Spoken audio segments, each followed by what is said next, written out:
Hulk please কিছু করো।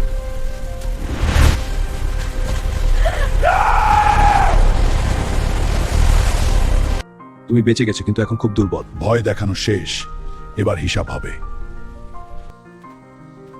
ওরা জঙ্গলের পাশে পূর্ণ বাড়িতে আছে।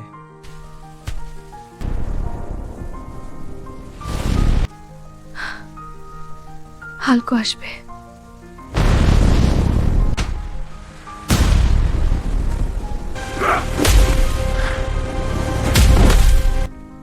তুই একা? আমি একাই তোদের জন্য অনেক।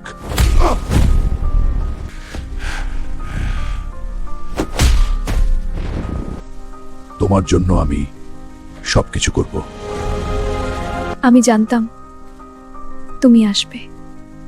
বন্ধুরা, আমাদের লাভ স্টোরি কেমন কমেন্ট করবে? তোমাদের গার্লফ্রেন্ডের দিব্যি